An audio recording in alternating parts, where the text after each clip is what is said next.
خب دوستان عزیز، مواد لازم ما ماکارونی هست 500 گرم، سویا 100 گرم یا 1 پیمانه، مسالش نمک، زیره سیاه، مرچ سیاه، ادویه کاری، زردچوبه، 2 قاشق غذاخوری رو، 2 عدد کچالو و 1 دانه پیاز.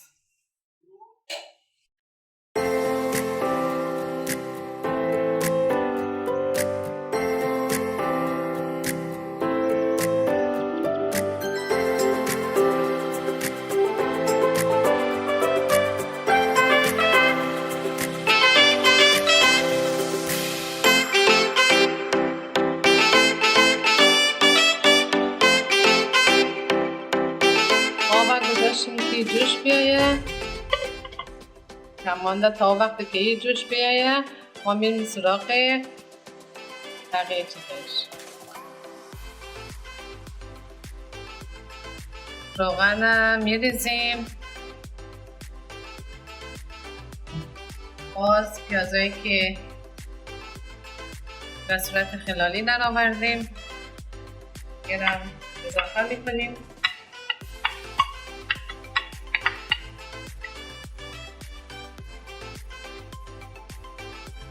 خب آبم جوش آمد، ماکارونی ها رو اضافه میکنیم.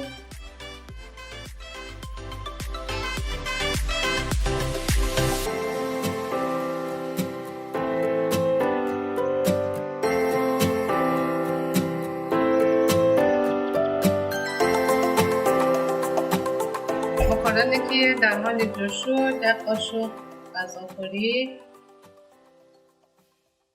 نمک اضافه میکنیم تا خوش نمک و خوشمزه تر شد. 1 کمی هم روغن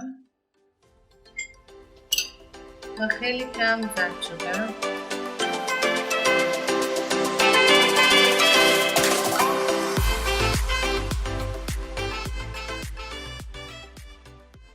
پیاز که سرخ شد باز سویا را اضافه میکنیم.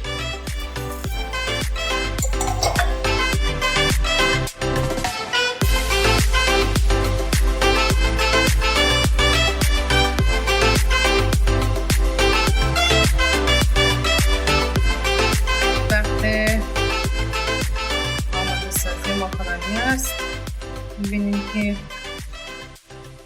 خیلی کم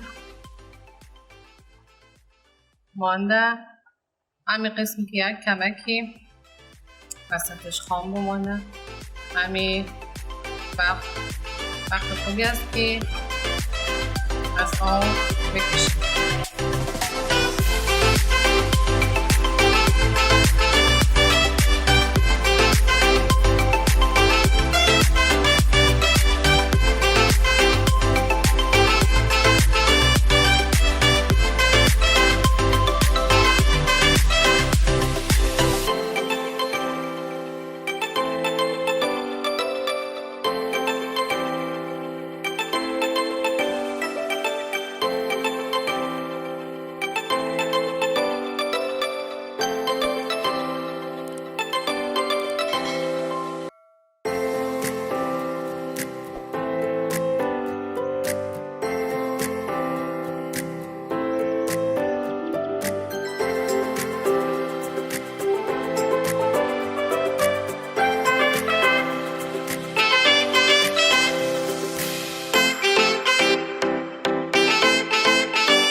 کمی میذاریم که سیب زمینی ها سرخ شود، باز ماکارونی ها را اضافه میکنیم.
کشیده.